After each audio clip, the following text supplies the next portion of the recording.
The fluorescent lights above me buzzed like angry wasps, casting a sickly yellow glow across the cramped attorney's office. I could smell the stale coffee that had been sitting in the pot since morning, mixed with the sharp scent of printer ink and Derek's cologne. That same overpowering musk he'd worn when we were together. The one that used to make me feel safe, but now just made my stomach turn. Sign the goddamn papers, Emma. His fist came down on the cheap wooden table, making the pen jump. I flinched, hating myself for it, hating that after 3 years of being free from him, he could still make me feel small. The divorce papers sat between us like a battlefield, and I was losing ground with every passing second. Derek, I just need more time to read. Time? He laughed, and it was the cruel sound I remembered from our worst nights together. You've had 6 months. What more do you need to understand? You get nothing. The house is mine. The car is mine. You walked out, remember? You don't get to take half of my hard work just because you spread your legs for a few years. The lawyer, Mr. Henderson, shifted uncomfortably in his seat, his fingers drumming against his leather briefcase. He wouldn't meet my eyes. Derek had paid him after all. I was here alone. Couldn't afford my own representation. Couldn't afford much of anything since I'd left with nothing but a backpack and my dignity, though even that felt threadbare now. Outside the window, rain streaked down the glass in rivulets, distorting the city lights beyond. It was nearly 8 in the evening, and this office building was mostly empty. Derek had insisted on the late meeting, said it was the only time that worked with his schedule. Now I understood why. No witnesses. No one to hear me if I needed help. I'm not signing away my rights to the apartment, I said, my voice barely above a whisper. I helped pay the mortgage for 2 years before you decided to play victim and run to that women's shelter. Derek leaned forward, and I could see the vein pulsing in his temple, the one that always appeared before things got bad. You're pathetic, Emma. Always playing the victim. Sign the papers, or I swear to God I'll make your life even more miserable than it already is. My hands trembled as I picked up the pen. I hated how weak I felt, how the walls seemed to close in around me. The office was too small, too hot despite the November chill outside. I could feel sweat beating at the back of my neck, soaking into the collar of my only good blouse. The one I'd thrifted for $12, the one with the small stain on the sleeve that I always tried to hide. There's nothing more you can take from me, I whispered. Oh, sweetheart. Derek's smile was poisonous. I can always take more. I know where you work. I know you're waiting tables at that dive bar on 5th Street. Be a real shame if your boss found out about your problems, your instability, how you spent time in a shelter because you couldn't handle real life. The pen felt like lead in my hand. Outside, through the rain-streaked window, I could see the parking lot below, mostly empty except for a few scattered cars and one black SUV with tinted windows that seemed too expensive for this neighborhood. Something about it made my skin prickle, though I couldn't say why. Sign the papers. Derek's voice had dropped to that dangerous whisper I remembered too well. Mr. Henderson finally spoke up, his voice oily and practiced. Ms. Chen, I really think it would be in your best interest to settle this amicably tonight. Mr. Morrison has been more than generous with his offer. Generous? The word burst out of me before I could stop it. He's taking everything, the furniture I bought, the savings account I contributed to, even the cat. The cat I paid to feed, Derek interrupted. Everything in that apartment, I paid for. You were just a waitress then, and you're just a waitress now. You've never been anything more. The words hit like physical blows. I looked down at the papers, at the lines where my signature would seal away any claim to the life I'd tried to build. The life I'd thought was ours. My vision blurred with tears I refused to let fall. Not here. Not in front of him. The office felt suffocating. I could hear the rain harder now, hammering against the window like it was trying to break through. The fluorescent lights flickered once, twice, and in those brief moments of darkness, I felt utterly alone. I need to use the restroom, I said, standing abruptly. Sit down, Derek commanded. I need to use the restroom, I repeated, stronger this time. It was a small act of defiance, but it was all I had. Derek exchanged a look with Mr. Henderson, then waved his hand dismissively. 5 minutes. Then you come back and sign, or I'm filing a restraining order tomorrow. I'll tell them you've been stalking me, threatening me. Who do you think they'll believe? A successful sales manager, or a broke waitress with a history of running away? I walked out on shaking legs, my cheap heels clicking against the linoleum floor. The hallway was dimly lit, half the bulbs burnt out. I could hear the hum of the building's old heating system, smell the mildew that probably grew in the walls. This whole building felt like it was rotting from the inside out. The bathroom was at the end of the hall, and I pushed through the door gratefully, locking it behind me. The mirror showed me a ghost of who I used to be. Hollow cheeks, dark circles under my eyes, hair pulled back in a severe ponytail that did nothing to hide how much weight I'd lost. At 28, I looked 40. I turned on the faucet, letting the cold water run over my wrists, an old trick to calm my racing heart, but it wasn't working. Nothing was working. I was trapped, and Derek knew it. If I didn't sign, he'd make good on his threats. He'd get me fired, ruin what little reputation I had. Maybe even... No. I couldn't think about that. Couldn't let my mind go to those dark places where memories lived that I'd tried so hard to bury. I dried my hands on the rough paper towels, trying to steel myself for what I had to do. I'd sign the papers. I'd walk away with nothing, again. At least I'd be free of him. At least... The bathroom door rattled violently. "Time's up, Emma." Derek's voice was muffled, but clear. "Get out here now!" My hands gripped the edge of the sink. Just a few more seconds. Just a few more breaths. "I said now!" I opened the door to find him standing there, too close, invading my space the way he always had. His breath smelled like whiskey. Of course he'd been drinking. That's when he was worst. "I'm done playing games with you," he said, grabbing my arm. His fingers dug into my skin, and I knew there would be bruises tomorrow. There were always bruises. "You're going to sign those papers, and then you're going to disappear from my life. Understand?" He dragged me back down the hallway. I stumbled in my heels, trying to keep up, trying not to fall. "Mr."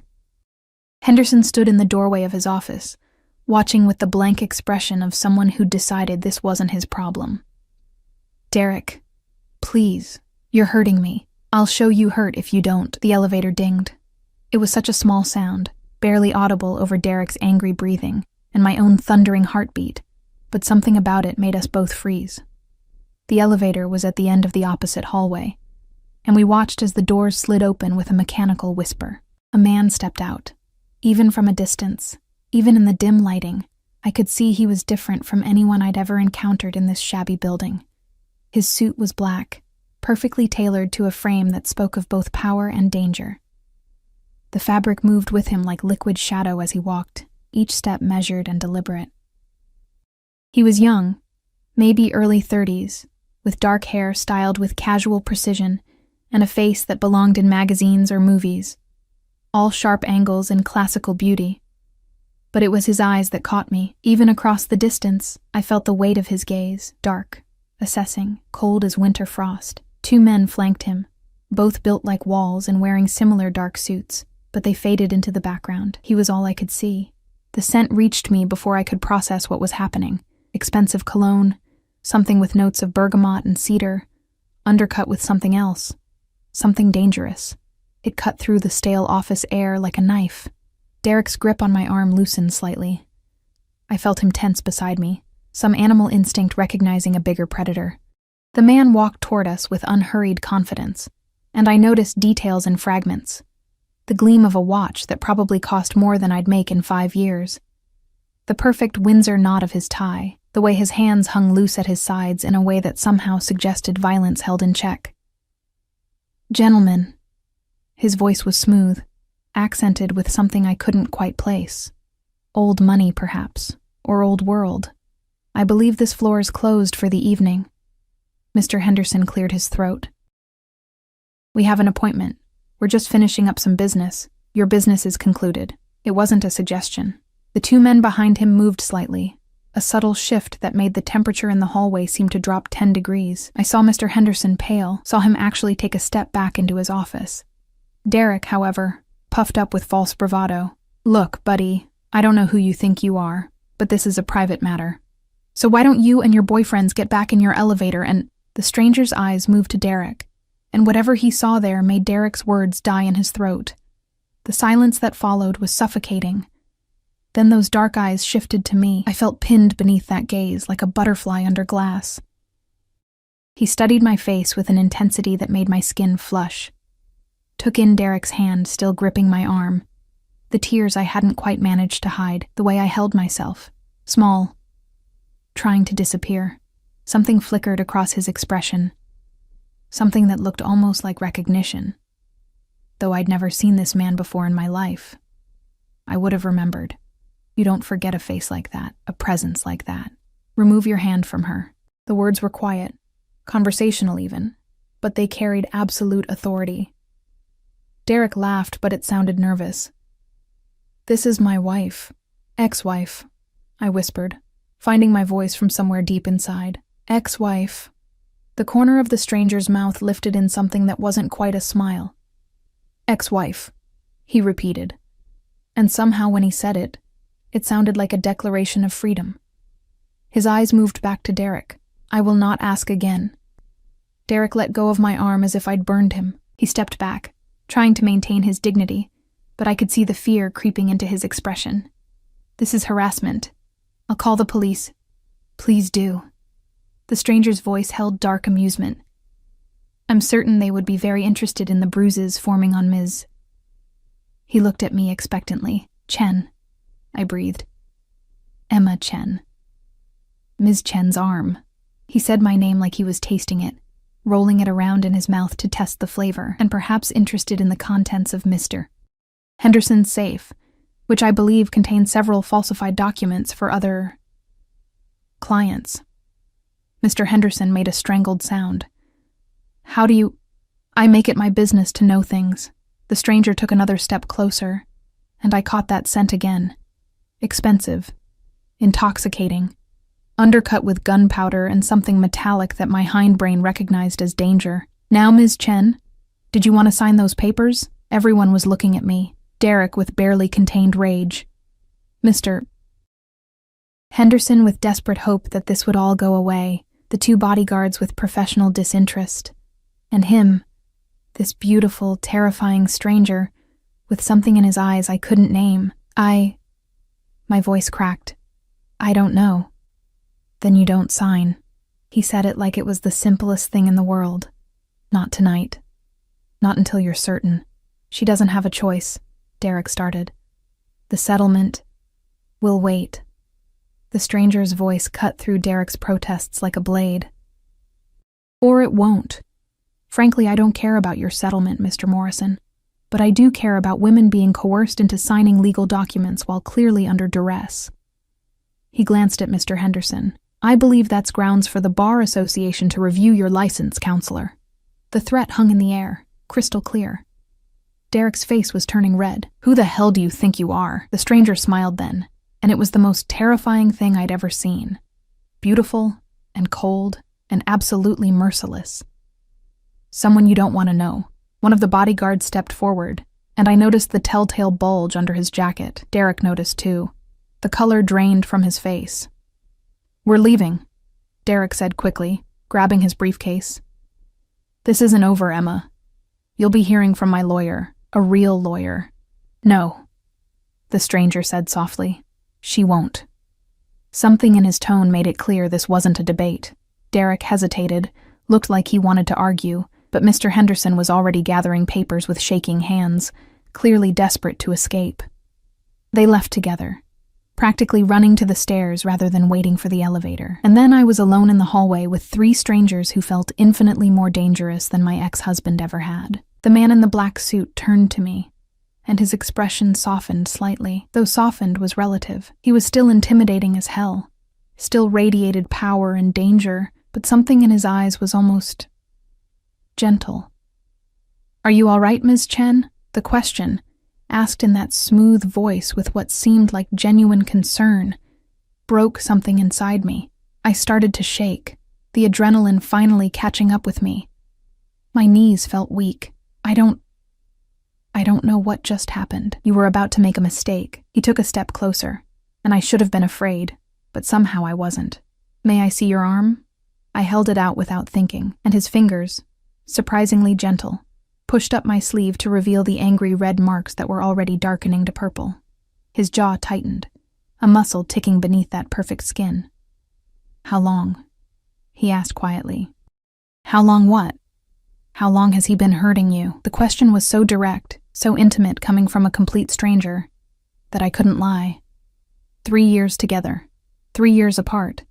Tonight was the first time since I left that he touched me again. Those dark eyes lifted to mine, and I felt caught in their depths, drowning in something I didn't understand. It will be the last time. It wasn't a promise. It was a statement of fact, delivered with such absolute certainty that I believed him. "I should go," I whispered, though I had no idea where I would go. Back to my studio apartment with its broken heater and thin walls. Back to my life of scraping by, always one emergency away from disaster. "I'll have my driver take you home." "I can't. I don't even know who you are." He smiled again, and this time it reached his eyes, warming them slightly. "My name is Damien Castellano. And I've been looking for you, Emma Chen." The word sent ice down my spine. "What?" "Not you specifically," he clarified, though something in his expression suggested otherwise. "But I knew the moment I saw you in that window," he gestured to Mr. Henderson's office, "that you needed help. Call it instinct. And you just help random women in office buildings?" "No," he said simply. "I don't." The admission hung between us, heavy with implications I was too exhausted and confused to unpack. One of the bodyguards cleared his throat softly, and Damien glanced at him before returning his attention to me. "It's late. You're shaking. Let me at least ensure you get home safely." He paused. "No obligations, no expectations, just a ride home." Every instinct I had screamed that this was dangerous, that men like him, whoever he was, didn't do anything without expecting something in return. But I was so tired of being afraid, so tired of being alone, and something about the way he looked at me made me feel, for the first time in years, like I mattered. "Okay," I whispered. His smile was triumphant and possessive, and should have terrified me. It didn't. The elevator descended in silence, broken only by the soft hum of machinery and my own unsteady breathing. I stood between the two bodyguards while Damien faced the doors, his reflection sharp in the polished metal. Even in that distorted mirror he was striking, all clean lines and controlled power. I shouldn't have gotten in this elevator, shouldn't have agreed to anything, but Derek's fingerprints still burned on my arm, and the alternative was walking back out into the rain alone, taking the bus to my empty apartment where the walls were so thin I could hear my neighbor's television until 2 a.m. "Your arm," Damien said without turning around. "We should have ice on it." "It's fine," I lied automatically. The pattern of my life. Minimize, deflect, pretend everything was manageable. He turned then, and the space suddenly felt smaller. "It's not fine, Emma. May I call you Emma?" The way he said my name, with that slight accent curling around the syllables, made something flutter in my chest. "Yes, Mr. Castellano." "Damien." His eyes held mine. Just Damien. The elevator chimed, and the doors opened to an underground parking garage that was nothing like the crumbling structure I'd parked in. This was all polished concrete and perfect lighting, empty except for a handful of luxury vehicles that probably cost more than I'd earn in a lifetime. The black SUV I'd seen from the window sat waiting, and a driver stood beside it. Another man in a dark suit, another face that suggested violence was just a profession, not a personality trait. He opened the rear door as we approached. Damien gestured for me to enter. The interior smelled like leather, and that same expensive cologne. His scent, I realized. The seats were butter soft, and there was more leg room than in my entire studio apartment. A partition separated us from the driver, tinted so dark I couldn't see through it. One of the bodyguards slid into the front passenger seat while the other moved to a second vehicle I hadn't noticed. Damien settled beside me, close enough that I could feel the heat radiating from his body, far enough that we weren't touching. Somehow, the distance felt intentional, controlled. "Where do you live?" he asked as the driver pulled out smoothly. I gave him the address, my cheeks burning with shame. 5th Street.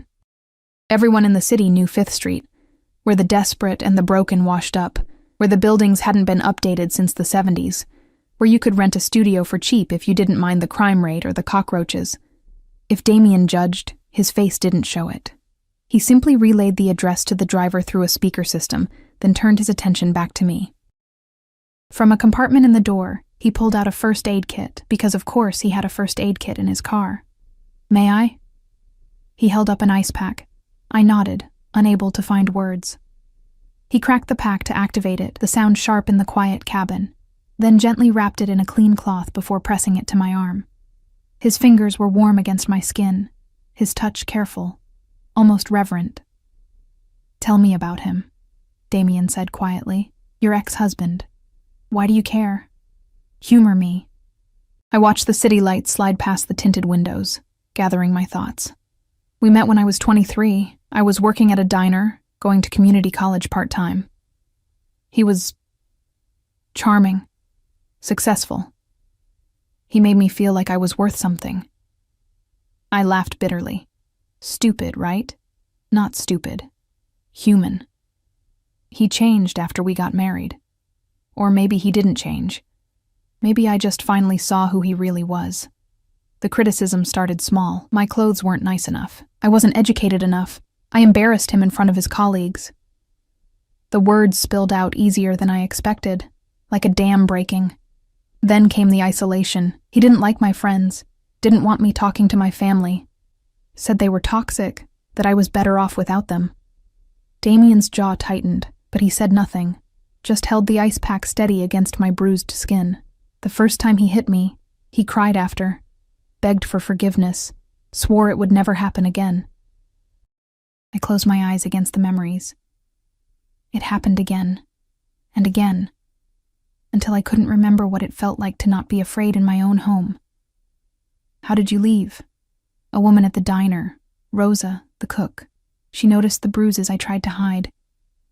She got me in touch with a shelter. I left with nothing but a backpack while he was at work. Filed for divorce from a borrowed phone. I opened my eyes, looking down at the ice pack. That was 3 years ago. He's been fighting it ever since, dragging it out, making it expensive so I couldn't afford a lawyer. Tonight was supposed to be the end of it. "It will be," Damien said, and again there was that absolute certainty in his voice. "But on your terms, not his. You don't understand. I can't afford—" "You can now." I pulled away slightly, suddenly wary. "I can't accept money from you. I don't even know you." "You don't know me yet," he corrected, a slight smile playing at his lips. "But you will." He removed the ice pack, examining my arm with a critical eye. "The bruising will be worse tomorrow. You should photograph it. Document everything from tonight. The coercion, the threats, all of it. Why? Because men like Derek Morrison need to understand there are consequences for their actions." His eyes met mine, and I saw something dangerous lurking in their depths. And I am very good at delivering consequences. The way he said it sent a shiver down my spine. Not fear, exactly, but awareness. This man was not safe. Whatever world he operated in, it wasn't the one I knew. Yet here I was, sitting in his vehicle, letting him tend to my wounds, feeling more protected than I had in years. "Who are you, really?" I whispered. "You're not just some good Samaritan who happened to be in that building." "No," he agreed. "I'm not." "Are you going to tell me?" He studied me for a long moment, and I had the sense of being evaluated, measured against some standard I couldn't see. Finally, he said, "I'm a businessman, Emma. I deal in investments, acquisitions, problem solving. I have resources and connections that most people don't." It was the truth, but not the whole truth. I could feel the weight of what he wasn't saying, the careful selection of words that revealed nothing while appearing to be transparent. "Why were you in that building tonight?" "A meeting with a potential associate who has offices on the 3rd floor. We finished early." His fingers traced the edge of the ice pack absently. "I saw you through the window as we were leaving, saw him grab you, saw the fear on your face. And you decided to interfere in a stranger's life?" "Yes." "Why?" Something shifted in his expression. A shadow of memory, perhaps, or old pain carefully concealed. "Because someone should have interfered in another woman's life once, and no one did. Because I have the power to help, and choosing not to use it makes me complicit." He paused. And because when I saw you, something inside me recognized something inside you. Survival. Strength masquerading as fragility. A will that hasn't been broken despite someone's best efforts to break it. His words carved into me, finding places I'd kept hidden even from myself. I wanted to look away from the intensity of his gaze, but found I couldn't. You don't know me, I said. But it sounded weak even to my own ears. Not yet, he repeated, and this time it sounded like a promise. The SUV slowed, and I realized with a start that we were on 5th Street, pulling up in front of my building. The contrast was jarring, this luxury vehicle in front of my decrepit apartment building with its peeling paint and broken security door. Damien looked at the building, his expression carefully neutral, but I saw the slight tightening around his eyes. Calculating, assessing. This is where you live. It wasn't a question, but I answered anyway. Rent controlled. It's all I can afford on a waitress salary. Which bar? Smokey's, 3 blocks from here.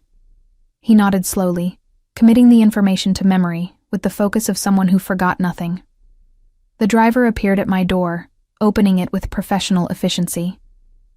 The November air rushed in, cold and damp with rain that had finally stopped but left everything glistening and dark.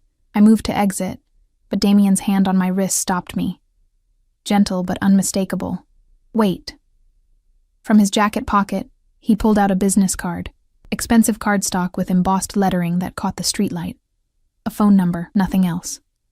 If Derek contacts you again, if anyone contacts you about the divorce, the settlement, anything, you call me first. Understood? I can't... Emma. He said my name like a command and a caress simultaneously. Take the card. I took it, the paper heavy between my fingers. Why are you doing this? Because I want to.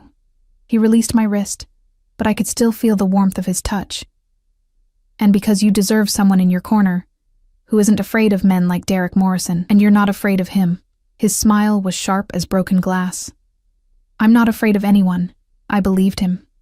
I stepped out into the cold night, my heels clicking on wet pavement. The bodyguard who'd ridden in front appeared beside me, a silent shadow. Marco will see you safely to your door, Damien said from inside the vehicle. That's not necessary. It is to me. There was no arguing with that tone. Marco gestured politely toward the building, and I walked with this stranger beside me, hyper-aware of his presence, of the way he moved with predatory grace, of the bulge under his jacket that I now recognized as a weapon. The building's security door hung slightly ajar. It had been broken for months, and the landlord refused to fix it. Marco noted this with a slight frown, holding the door for me as we entered a lobby that smelled of mildew and fried food and human desperation. The elevator was broken, as always. We took the stairs to the 4th floor, Marco staying one step behind me, his eyes constantly scanning. When we reached my door, 4C, the numbers hanging slightly crooked, I fumbled for my keys with shaking hands. Thank you, I said, turning to face him. Marco nodded once, his expression unchanged, then waited while I unlocked my door and stepped inside. Only when I'd closed and locked it did I hear his footsteps retreating down the hallway. I leaned against the door, my heart pounding, Damien's card still clutched in my hand. My studio apartment felt even smaller than usual after the spacious SUV. One room that served as bedroom, living room, and dining room, a tiny kitchenette along one wall, a bathroom barely big enough to turn around in. The radiator clanked and hissed, producing more noise than heat. I could hear Mrs. Rodriguez next door yelling at her television, something about a game show. Through the thin walls, someone's baby cried. This was my life. This was what I'd escaped to, what I'd fought so hard to keep. My freedom measured in square feet and minimum wage, and the absence of Derek's fists. I looked down at the business card. The number seemed to glow in the dim light from my single lamp. My phone buzzed in my purse, making me jump. I pulled it out, a cracked iPhone I'd bought used 2 years ago, and saw 3 messages from an unknown number. You'll regret tonight. This isn't over. I'll make you sorry you embarrassed me. Derek. Of course.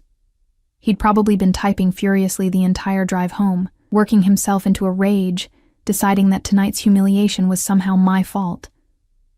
My hands shook as I screenshot the messages, remembering Damien's advice to document everything.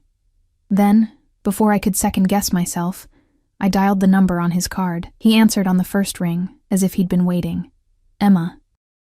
Just my name, but the way he said it made me feel less alone in my shabby apartment. He's texting me. Threats. I read them aloud, my voice steadier than I felt. Silence on the other end, but I could feel his anger through the phone, cold and controlled and absolutely lethal. Send me screenshots, Damien said finally, and block his number. He'll just use another phone. He won't contact you again after tonight. Trust me. There it was again.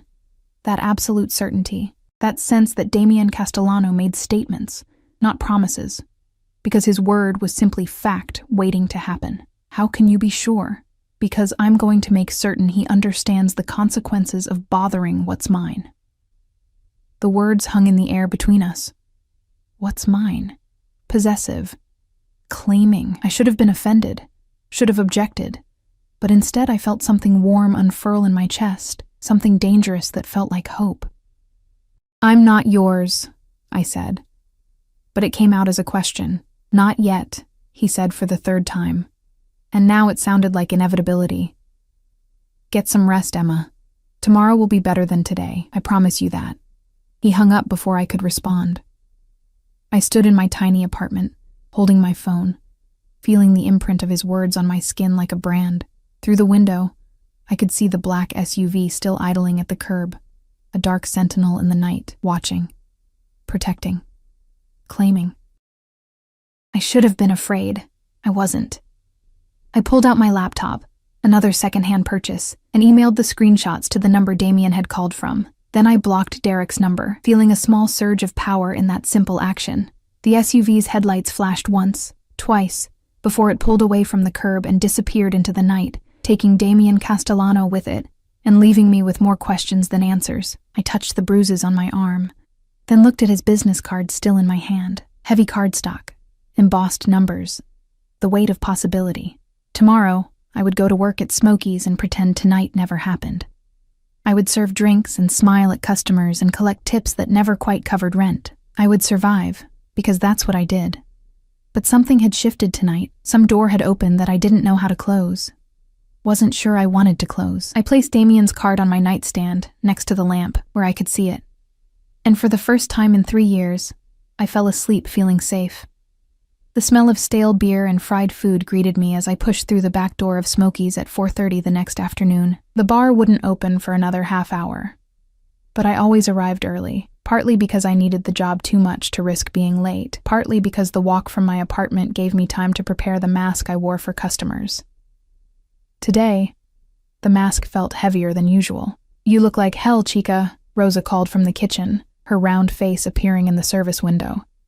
She was 50-something, built like someone who'd survived hard years and come out stronger, with hands that could turn out perfect enchiladas and comfort in equal measure. Rough night, I said, tying my apron around my waist. The black fabric hid the cheap slacks I'd thrifted, the white button-down that had seen better days.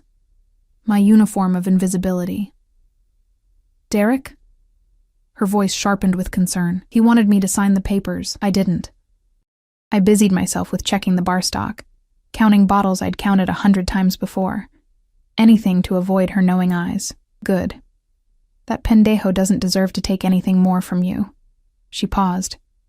But that's not what has you looking like you saw a ghost. I touched my arm unconsciously, where the bruises had indeed darkened overnight into an ugly purple-black canvas. I'd covered them with a cardigan despite the bar's perpetual warmth, couldn't bear to see them or explain them. I met someone, I said finally. Rosa's eyebrows shot up. A man? It's not like that. He just helped me. With Derek. The explanation felt inadequate.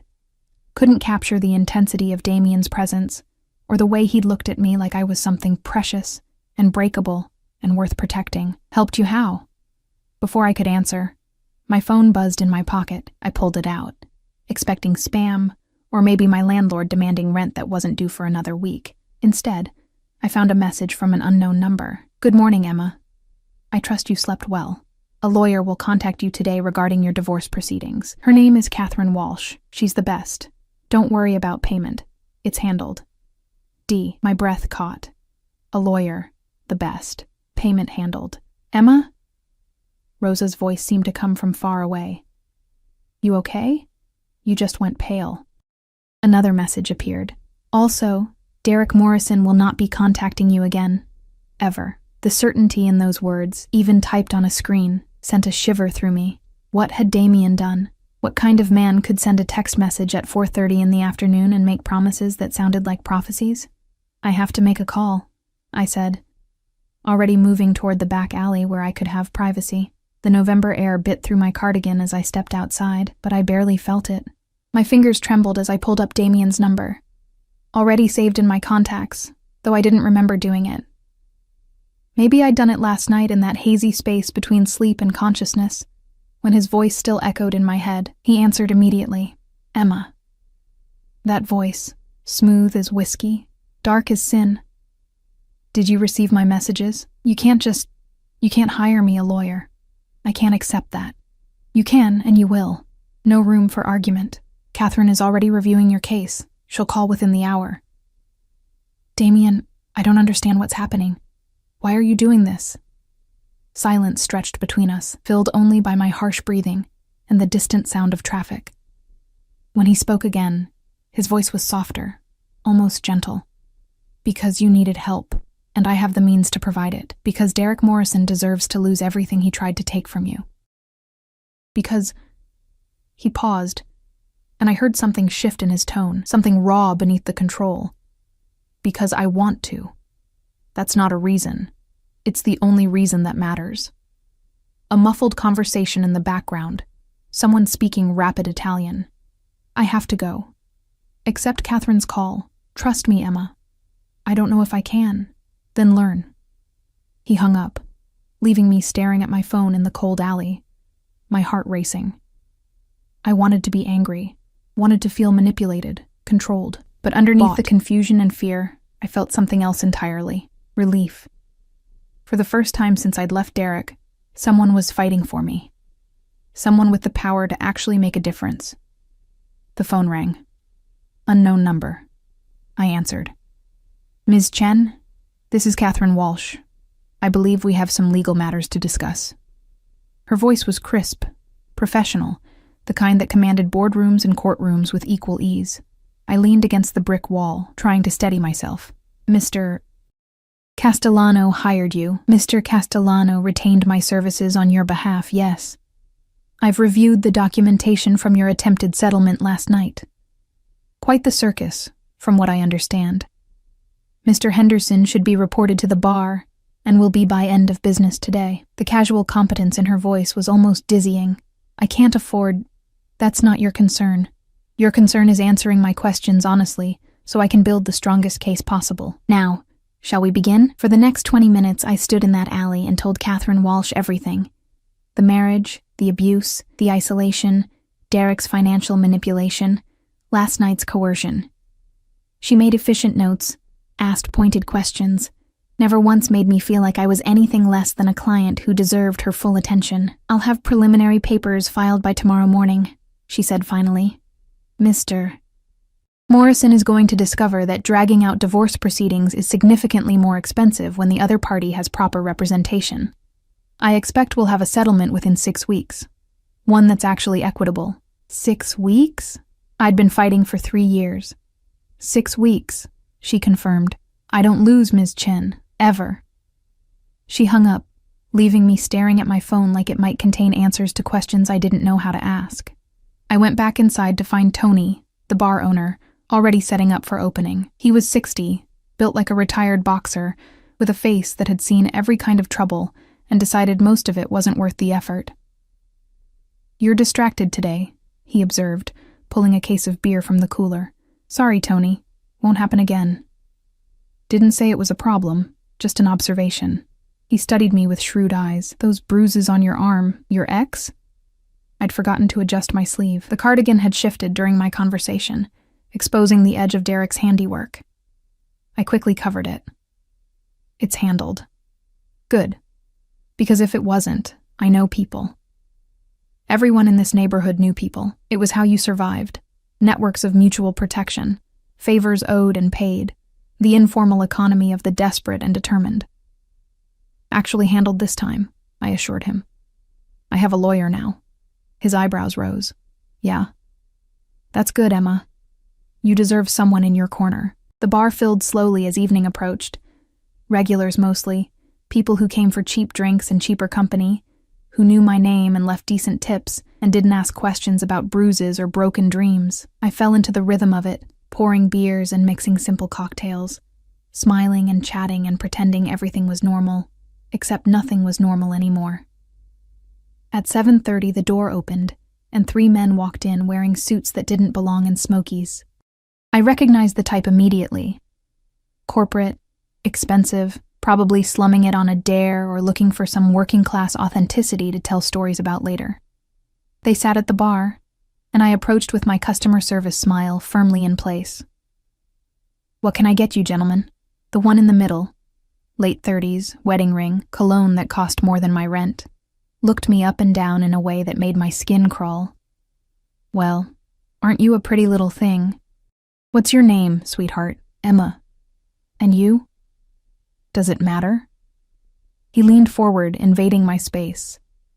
How about 3 whiskeys, top shelf, and your phone number? I kept smiling even as revulsion coiled in my stomach. I can definitely handle the whiskeys.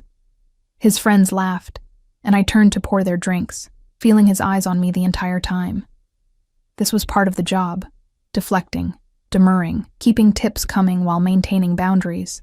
I'd gotten good at it. I set their drinks down, and wedding ring caught my wrist. Come on, beautiful. Just a number. I promise I'm a lot more fun than whatever loser you're going home to. Please let go of my wrist. Don't be like that. The lady asked you to let go. The voice came from behind me, deep and familiar, and carrying enough authority to make wedding ring's grip loosen immediately. I turned to find Damien Castellano standing there, Marco at his shoulder, both of them looking catastrophically out of place in Smokey's dim interior. Damien wore another perfect suit, charcoal this time, with a black shirt and no tie. He looked like violence dressed in Italian wool, like money and power and danger all wrapped in one devastating package. Every head in the bar had turned, conversations dying as people instinctively recognized a different species of predator. Who the hell are you? Wedding ring demanded, trying to recover his bravado. Damien's eyes moved to him, cold and assessing. Someone you don't want to antagonize. Now, you have 2 choices. You can leave quietly, or Marco here can escort you out. Neither option involves you touching her again. Marco shifted slightly, and I saw wedding ring notice the same bulge under his jacket that I had the night before. His face paled. We were just leaving, he muttered, throwing bills on the bar and practically running for the door with his friends in tow. The bar remained silent for a beat. Then slowly conversations resumed, though I could feel eyes still tracking us. Tony appeared from the back room, took one look at Damien, and nodded slowly, some understanding passing between them that I couldn't interpret. What are you doing here? I asked Damien, my voice barely above a whisper, checking on you. He moved closer, and I caught his scent, bergamot and cedar and something indefinable that made my pulse race. How are the bruises? Hidden. I was hyper-aware of the stairs, of Rosa watching from the kitchen window with frank curiosity, of Tony pretending not to listen while obviously listening. You can't just show up at my work. Why not? Because... I struggled for words. Because you don't belong here. Because people will talk. Because I make you nervous, he finished, a slight smile playing at his lips. Good. You should be nervous around me, Emma. I'm not a safe man. Then why are you here? His expression turned serious. Because safe men don't protect you from people like Derek Morrison. Safe men don't ensure that lawyers who enable abusers lose their licenses. Safe men don't make certain that entitled assholes in bars keep their hands to themselves. He paused. Safe men are useless to you right now. The truth of it hit me hard. He was right. Safety was a luxury I couldn't afford, and Damien was offering something far more valuable: protection, resources, power. I spoke with Catherine Walsh, I said. And she's terrifying and competent, and I don't know how to thank you. Don't thank me. His hand lifted, hesitated, then gently touched my cheek. Just a brush of fingers that sent electricity through my entire body. "Just let me help you." "Why?" I whispered. "Please just tell me why." Something shifted in his expression. Some old wound showing through the careful control. "Because 8 years ago, someone I loved was in a situation like yours. And I wasn't there to help her. By the time I found out, it was too late." The words hung between us, heavy with grief and regret. "What happened to her?" "She died." His voice was flat, emotionless, but I could see the pain beneath. Her husband killed her, and I was halfway around the world building an empire instead of protecting my sister. My breath caught. "Damien." "So yes, Emma, I'm helping you because I can. Because I have the power and resources and connections that I didn't have 8 years ago. I'm helping you because every time I see a woman in trouble, I see Sophia. And maybe if I save enough people, eventually I'll stop seeing her face every time I close my eyes." The raw honesty of it broke something open inside me. I understood now. The intensity, the certainty, the possessive protection. This wasn't about me. Not really. It was about a ghost he couldn't save and a guilt he couldn't shed. But somehow, that made it more real. More honest. "I'm sorry," I said softly. "Don't be." He withdrew his hand, the moment of vulnerability passing as quickly as it had appeared. "Just let me do this. Let me help." Tony approached, wiping down the bar near us. "Everything good here, Emma?" "Yes," I said, not taking my eyes off Damien. "Everything's fine." "Good. Because closing time's in 4 hours and you still have customers." It was a polite dismissal, and Damien recognized it. He nodded to Tony with something like respect, then turned back to me. "I'll have Marco stationed outside until your shift ends. He'll ensure you get home safely." "That's not necessary."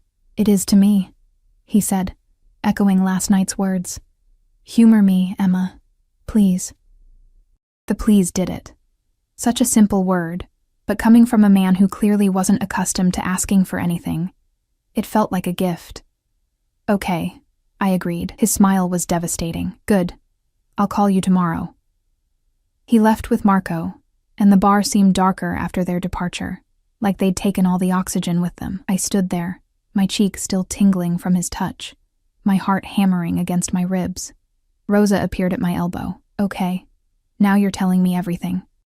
"I don't even know where to start." "Start with who that man is and why he looks at you like you're the only person in the world." I glanced toward the door where Damien had disappeared. "I have no idea. But that was a lie. I knew exactly why he looked at me that way. I was his second chance, his redemption, his way of saving the sister he'd lost. The question was, what did that make me? 3 weeks passed in a blur of shifting realities. Catherine Walsh was a force of nature. She filed motions, sent threatening letters, and somehow convinced Derek's lawyer that continued obstruction would result in consequences neither of them wanted. The divorce proceedings that had dragged on for 3 years suddenly moved with terrifying efficiency. Derek tried to fight back. Of course he did. But every attempt was met with immediate, overwhelming legal response. When he tried to claim I'd abandoned marital property, Catherine produced bank statements showing his gambling debts that he'd hidden during our marriage. When he claimed I was mentally unstable, she had 3 psychologists ready to testify about patterns of abuse and gaslighting. It was like watching a masterclass in controlled destruction, but it wasn't just Catherine. Strange things kept happening, small miracles that I couldn't explain but suspected had Damien's fingerprints all over them. The broken security door in my building was suddenly repaired. My landlord, who'd ignored maintenance requests for years, abruptly fixed my heating and had the entire apartment repainted. When I asked why, he'd muttered something about new management company and refused to make eye contact. My hours at Smokey's mysteriously improved. Better shifts, better tips. And Tony started paying me under the table for consulting that consisted of me doing my normal job. The extra money meant I could actually eat something other than ramen and day-old bread from the discount bakery. And every night, without fail, Marco appeared outside Smokey's at closing time to walk me home. I protested at first, insisted it was unnecessary, invasive, too much. Marco simply waited patiently through my objections, then fell into step beside me with the inevitability of a shadow. After the first week, I stopped arguing. Damien himself I saw rarely. Brief visits to the bar, always professional, always careful to maintain distance even as his eyes tracked my every movement. Phone calls that stretched late into the night. His voice in the darkness talking about everything and nothing. He asked about my day, my dreams, what I wanted from life beyond mere survival. No one had ever asked me that before. I don't know, I'd admitted one night, curled up in my newly painted apartment with the radiator actually producing heat. I used to want to finish college, study literature, maybe teach. But that was a lifetime ago. It doesn't have to stay in the past. His voice was thoughtful. What's stopping you? Money, time, the fact that I'm 28 and would be starting over. Those are excuses, not reasons. The certainty in his voice made me smile despite myself. Not everyone has unlimited resources, Damien. No, he agreed, but you have access to mine. I can't. We've had this conversation. You can, and eventually you will. A pause, and I could almost see him in my mind, sitting in whatever office or apartment he occupied, probably still wearing a suit at midnight, his face illuminated by city lights. I'm patient, Emma. I can wait until you're ready to accept help. Why are you patient with me? The question slipped out before I could stop it. You're clearly not a patient man in general. His laugh was dark and genuine. No, I'm not. I've built my life on taking what I want when I want it. But with you, he trailed off, and I held my breath, waiting. With you, I find myself willing to wait, willing to let you come to me in your own time. It's unsettling. Good, I said softly. You unsettle me constantly. Fair's fair. Do I frighten you? I considered the question honestly. Yes. But not the way Derek frightened me. With him, I was afraid of what he would do to me. With you, I'm afraid of what you make me feel. And what do I make you feel? The question hung in the darkness of my apartment, intimate and dangerous. Safe, I whispered. You make me feel safe, and that terrifies me, because I've learned that safety is usually an illusion, not with me. His voice dropped lower, became almost rough.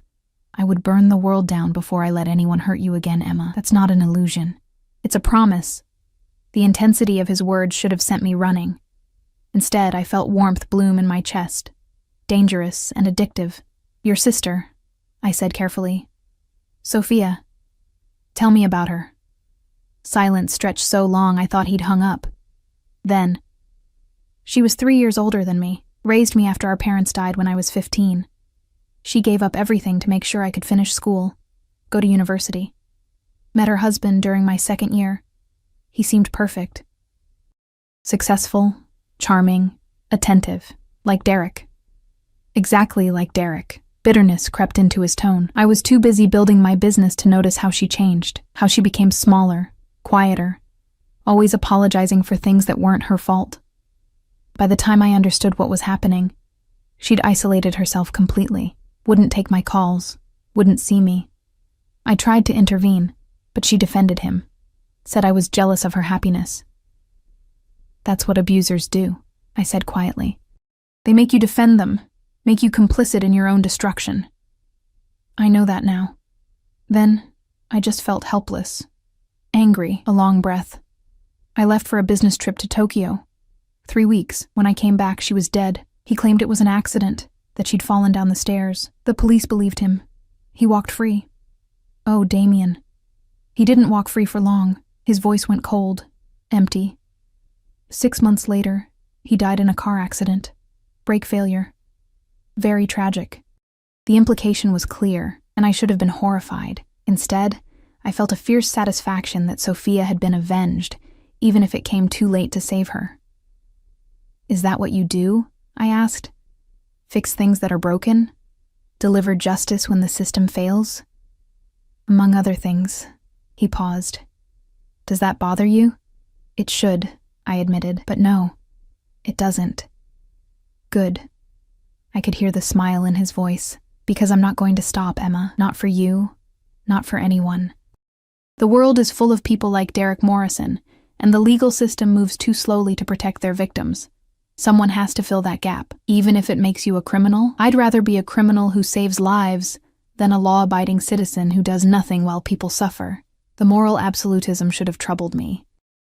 But I'd lived through 3 years of marriage, where the law did nothing to protect me, where restraining orders were just paper and police reports vanished into bureaucratic black holes. I'd learned that justice and legality weren't always the same thing. "When's your next court date?" Damien asked, changing the subject smoothly. "Friday. Catherine says Derek's going to accept the settlement. He doesn't have a choice. She's threatening to subpoena his business records, and apparently there are some discrepancies he doesn't want examined too closely." "Good." Satisfaction colored his tone. "And after?" "After what?" "After the divorce is final." "What then, Emma?" The question felt weighted with possibility. "I don't know. Keep working, I guess. Save money. Maybe look into night classes." "You could do more than that." "Damien, just think about it," he said. "You have options now. You don't have to limit yourself to survival anymore." We talked for another hour, and when I finally hung up, I lay in my warm apartment staring at the ceiling, wondering when exactly my life had shifted from black and white to technicolor. Friday arrived with December's cold bite.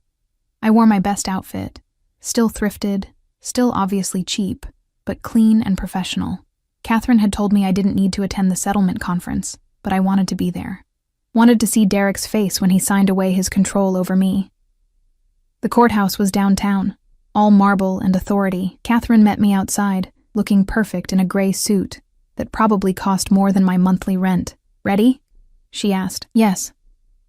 We walked in together, through security, up to the 3rd floor where family court held its proceedings.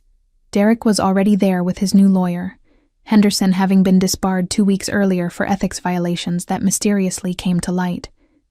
The new lawyer, a harried-looking man named Stevens, kept glancing at Catherine like she might bite. Derek saw me and his face twisted with rage. "You bitch. You think you've won. This isn't over, Mr. Morrison." Catherine's voice could have cut glass. "I suggest you speak to your lawyer before making any more threats." "I'd hate to add harassment charges to the settlement discussions." Stevens put a hand on Derek's arm, whispering urgently. Derek shook him off but fell silent, his eyes burning holes through me.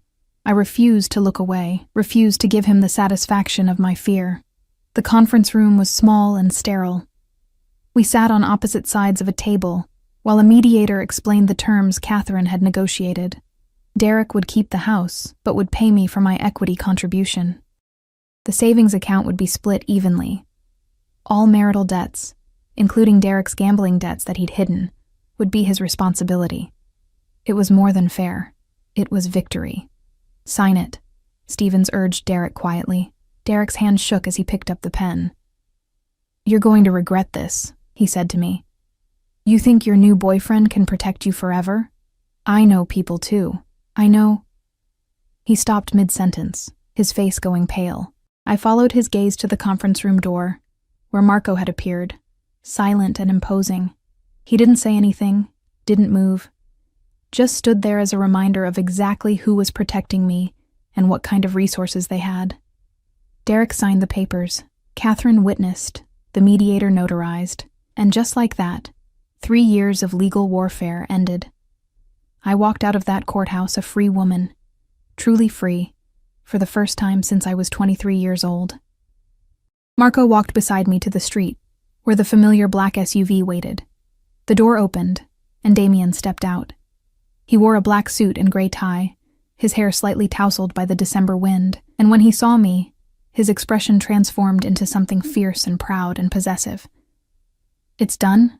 he asked. I nodded, not trusting my voice. "Then we celebrate." He gestured to the SUV. "Please." I should have said no. Should have maintained boundaries, kept distance, protected myself from whatever this was becoming.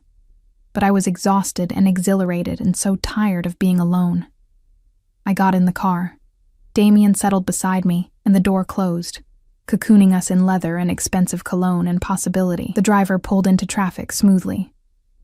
"Where are we going?" I asked. Somewhere we can talk without interruption. His hand found mine, fingers intertwining, and the touch sent electricity up my arm. I have a proposition for you, Emma, and I want you to really listen before you refuse. What kind of proposition? He turned to face me fully, his dark eyes intense. Move in with me. The words hung in the air like a grenade with the pin pulled. What? Your apartment is adequate, but barely. You work too hard for too little money at a job that doesn't appreciate you. You have dreams you're not pursuing because you're stuck in survival mode. He spoke with absolute certainty, like this was already decided. I have a penthouse with multiple bedrooms, a housekeeper, security, everything you could need. Move in. Let me provide for you while you figure out what comes next. I can't just... You're talking about being a kept woman. I'm talking about giving you space to breathe.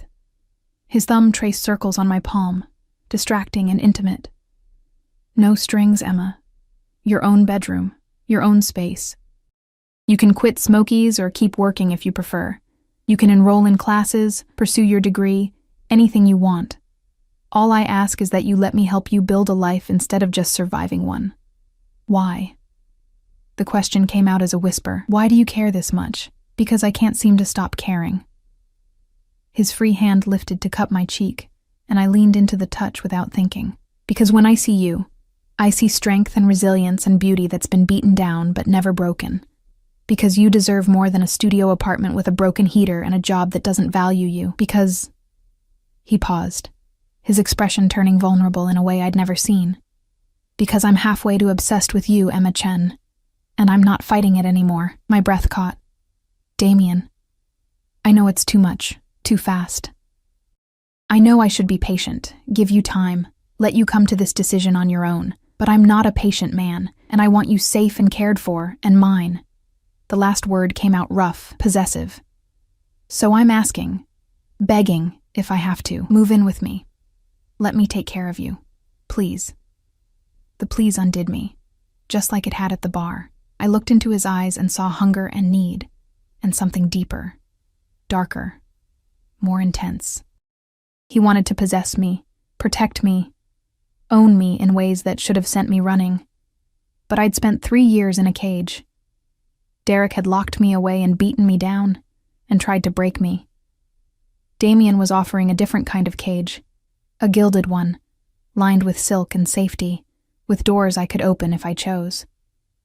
The difference was choice, agency, power. I need time to think, I said finally. Disappointment flickered across his face, but he nodded. How much time? A day. Let me process everything that happened today. Let me sit with this offer and really consider it. One day, he agreed. But Emma, I should tell you something. What? His smile was dark and beautiful and completely unapologetic. I always get what I want. Always. And I want you. So think carefully, because I'm not accepting no as a final answer. I'm just accepting it as not yet. The words should have angered me, should have triggered every warning bell about controlling men and possessive behavior. Instead, they made heat pool low in my belly and my pulse race. Because this wasn't Derek's control, brutal and diminishing, designed to make me small. This was Damien's control, fierce and protective, designed to make me safe, and maybe, just maybe, I was tired of being strong alone.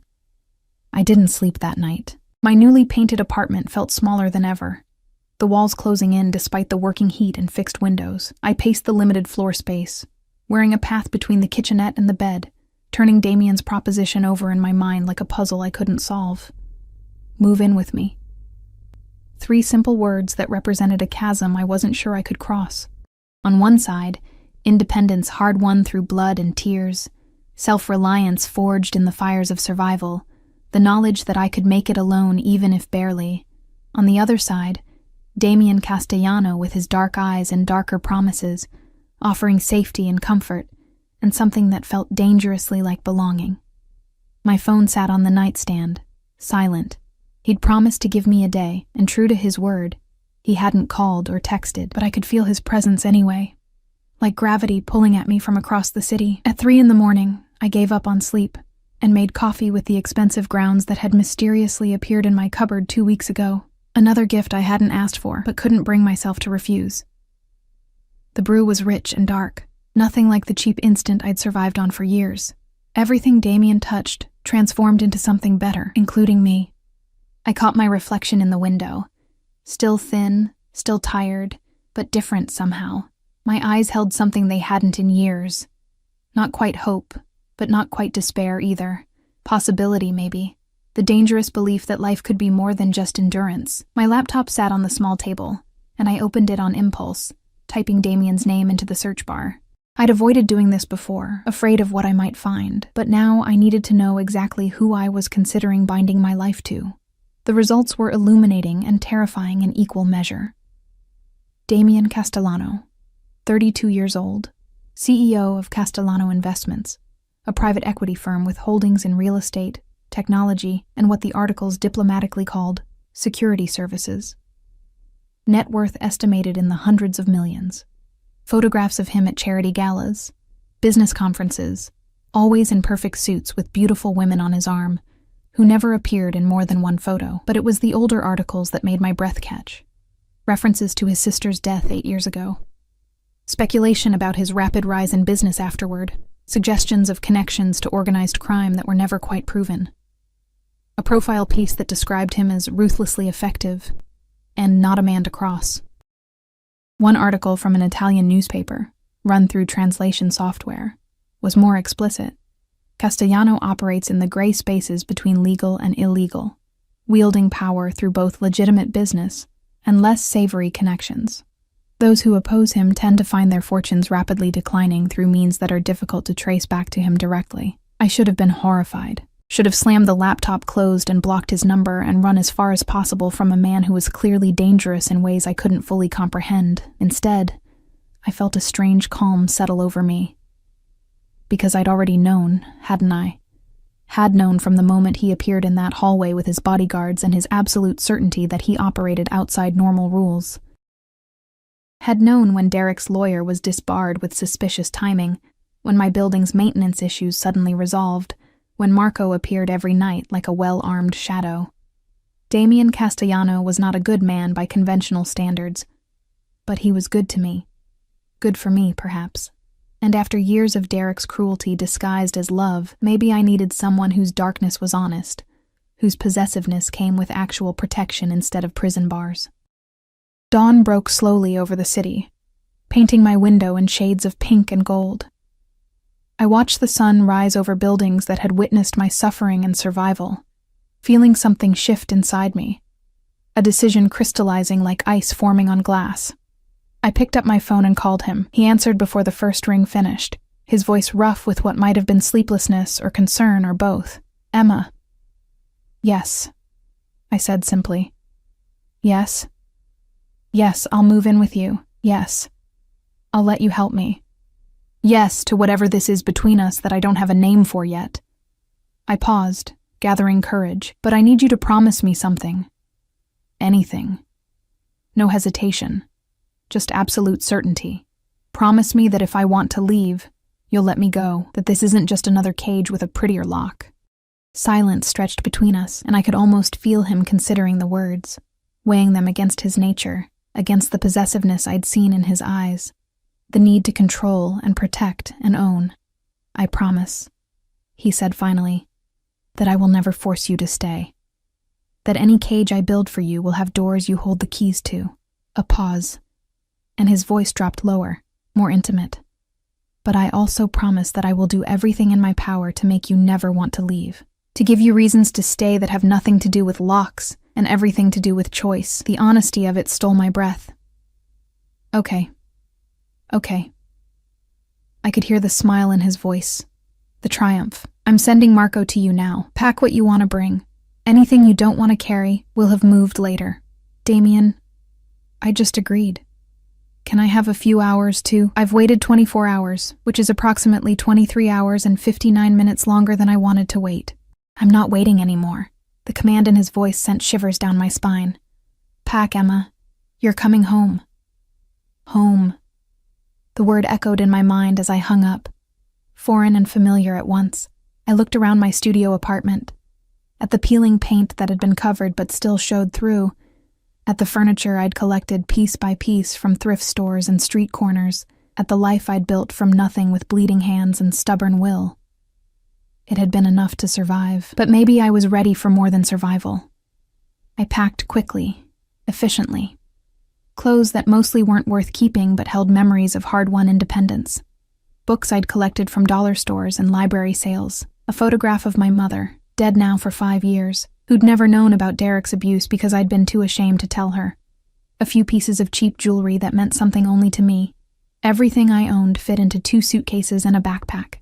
28 years of life, reduced to luggage I could carry alone. Marco arrived within 30 minutes, appearing at my door with his usual silent efficiency. He took my bags without comment, his expression neutral as always. But something in his eyes suggested approval. The SUV waited downstairs, Damien in the back seat. He stepped out as I approached, and the December morning seemed to warm in his presence. He wore casual clothes, jeans, and a black sweater that probably cost more than my monthly rent. And he looked younger, more approachable, though no less dangerous. "Hi?" I said, suddenly shy. "Hi." His smile was genuine, reaching his eyes. "Ready?" "I think so." He took my hand, lacing our fingers together in a gesture that was becoming familiar, and guided me into the SUV. Marco loaded my bags into the trunk, and we pulled away from 5th Street for the last time. I watched my building disappear in the side mirror and felt no regret. Only anticipation mixed with fear. The good kind of fear that came with new beginnings rather than endings. Damien's penthouse was in the best part of the city, where buildings scraped the sky, and doormen wore uniforms, and the lobby had actual marble floors instead of stained linoleum. We rode a private elevator to the top floor, and I tried not to gape at the polished mirrors and soft lighting that made everything look like a luxury hotel. The elevator opened directly into his apartment. Of course it did. And I stepped into a space that belonged in magazines. Floor-to-ceiling windows overlooked the city, offering views that must cost a fortune in rent alone. The living room was all clean lines and expensive furniture, art on the walls that might have been original, a kitchen with appliances I didn't know the names for.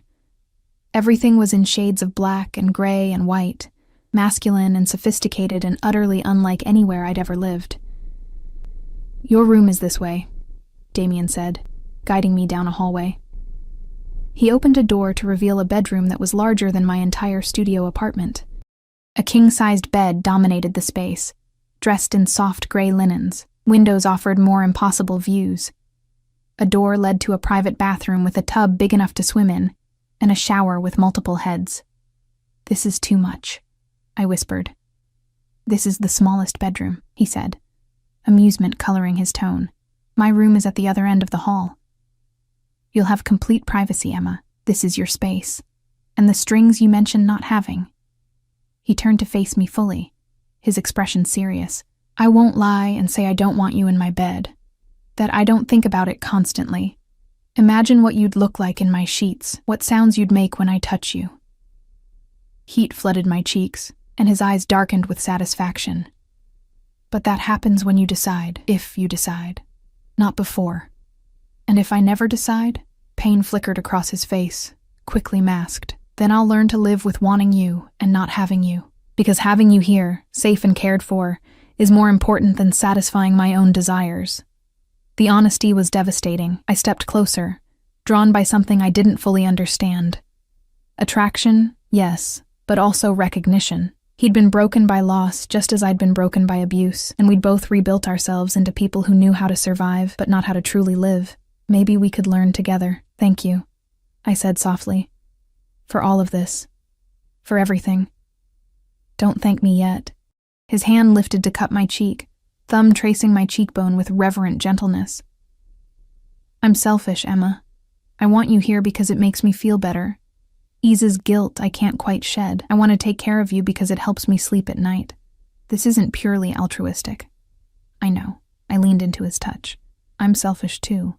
I'm here because I'm tired of struggling alone. Because your protection feels better than my independence.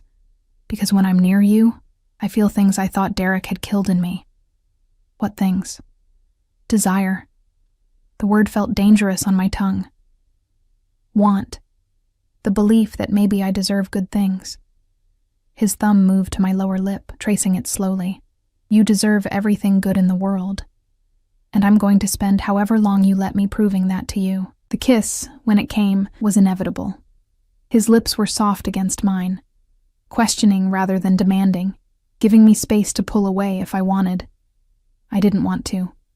I pressed closer instead, my hands fisting in his expensive sweater, and felt him groan low in his throat. The kiss deepened, his tongue tracing the seam of my lips until I opened for him. He tasted like coffee and dark promises, his hand sliding into my hair while the other settled at the small of my back, holding me against him.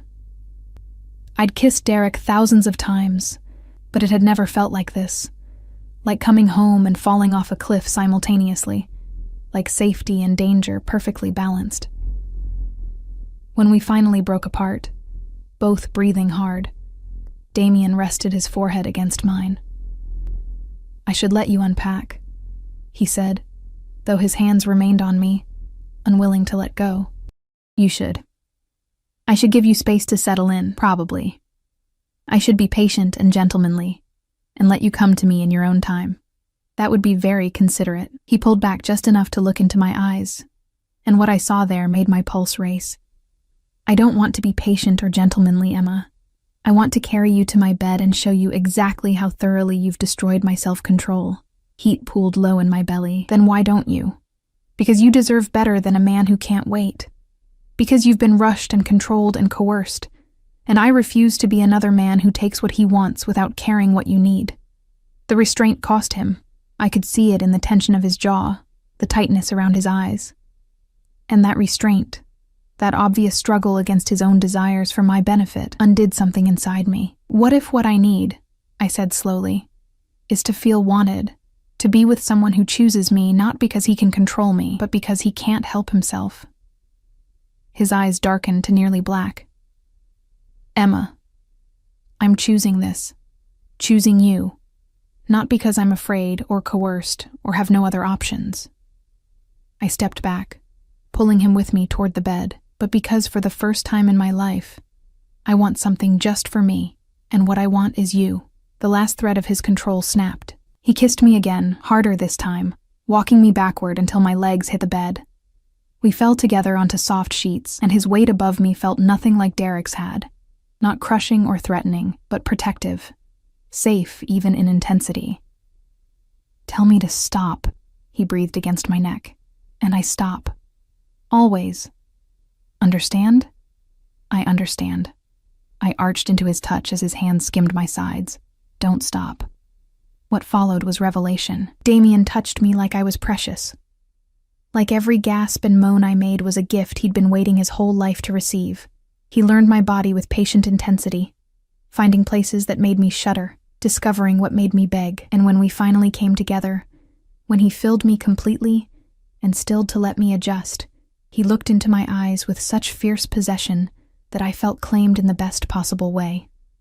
Mine, he whispered against my lips. Yours, I agreed, and meant it. We moved together in a rhythm that felt ancient and new, building toward something that felt like more than just physical release. When I shattered in his arms, crying out his name, he followed moments later with my name on his lips like a prayer. After, we lay tangled in sheets that smelled like him, like us now, and I traced patterns on his chest while he played with my hair. I'm still scared, I admitted quietly. Of me? Of this? Of feeling this much, this fast? Of becoming dependent on you. His arms tightened around me. Then, we'll build your independence alongside this. You'll go back to school, pursue your dreams. I'll support you, but you'll achieve things on your own merit. This isn't about making you dependent, Emma. It's about giving you the foundation to become everything you're capable of being. And if I fail, you won't. But if you stumble, I'll be here to catch you. He tilted my chin up to look at him. I'm not Derek. I don't want you small and broken and easy to control. I want you strong and fierce and magnificent. I want to watch you bloom into the woman you were meant to be before he tried to destroy you. Tears stung my eyes. How do you always know exactly what to say? Because I see you, Emma Chen, all of you.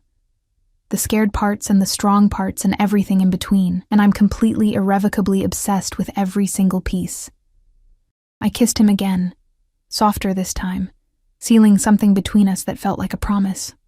The weeks that followed were a study in transformation. I enrolled in spring semester classes at the university, literature and creative writing, subjects that had once been dreams and now felt possible. Damien hired a tutor to help me prepare, paid my tuition without blinking, and kept my textbooks stocked on shelves he'd had custom built in my room. I kept working at Smokey's, not because I needed to, but because I wanted to maintain some piece of my old life, some reminder of where I'd come from. Tony understood, and Rosa beamed with pride every time I talked about my classes. Derek disappeared from my life completely. I heard through Catherine that he'd moved to another city, his business mysteriously failing in the months after our divorce finalized. I should have felt guilty about his downfall. I didn't. Damien and I fell into a rhythm that felt both domestic and electric. Mornings where he made coffee while I studied. Evenings where I sat in his office doing homework while he conducted business in Italian and Russian, and languages I didn't recognize. Nights where we came together with an intensity that never seemed to diminish, each time discovering new ways to unmake each other. He introduced me to his world gradually. Dinners at restaurants where meals cost more than my old monthly rent, charity galas where I wore dresses that felt like armor and learned to navigate conversations with people who had more money than sense. Marco became a constant presence, somewhere between bodyguard and friend, his silent protection a comfort I'd learned to appreciate. I met Damien's business associates, men and women who operated in those gray spaces between legal and illegal, who spoke in coded language and treated him with the kind of respect born from fear and admiration equally. They accepted me without question, because I was Damien's, and that made me untouchable. 6 months after I moved in, I got my first A on a college paper. Damien took me to dinner to celebrate, and over wine that cost more than my old weekly paycheck, he pulled out a small box. "It's not what you think," he said, seeing my eyes widen. "Open it." Inside was a key, simple, silver, unremarkable except for what it represented. "Key to what?" I asked. "Everything. The penthouse, my office, my safe houses across the city. Full access, Emma. No locked doors between us. No spaces you can't enter." His dark eyes held mine. "I told you I'd build you a cage with keys you hold. This is me making good on that promise." I took the key with trembling fingers, understanding the magnitude of what he was offering. Trust. Absolute and complete. "I love you," I said, the words spilling out before I could second-guess them. "I know it's complicated, and probably unhealthy, and definitely too intense. But I love you anyway." His smile was brilliant and rare and completely genuine. "I fell in love with you the moment I saw you in that hallway, terrified but refusing to break. I've loved you every day since, Emma. Obsessively, possessively, completely. Is that healthy? Probably not." He reached across the table to take my hand. "But I don't care about healthy. I care about you, about us, about building something that matters even if it doesn't fit conventional definitions. What are we building? A life, a future, a family maybe someday if you want that." His thumb traced circles on my palm. "I'm building you a world where you never have to be afraid again, where you can be strong and soft simultaneously, where you're protected and free in equal measure. That's a lot of pressure. You can handle it. You're the strongest person I've ever met." I laughed through tears I hadn't realized were falling. "I'm a mess, Damien. I have nightmares about Derek. I still flinch sometimes when doors slam. I'm in therapy 3 times a week trying to unpack years of trauma. And you're still here, still fighting, still growing stronger every day." He brought my hand to his lips, kissing my knuckles. "That's not being a mess, Emma. That's being a survivor, and I'm honored to witness it." We went home that night and made love slowly, tenderly, his hands reverent on my skin, and afterward, wrapped in his arms with the city lights painting patterns on the ceiling, I felt something I'd never expected to feel again. Complete. Not because he completed me. I was learning to complete myself, to find worth independent of anyone's validation. But because he complimented me, filled spaces I didn't know were empty, made me want to be better while accepting who I was now.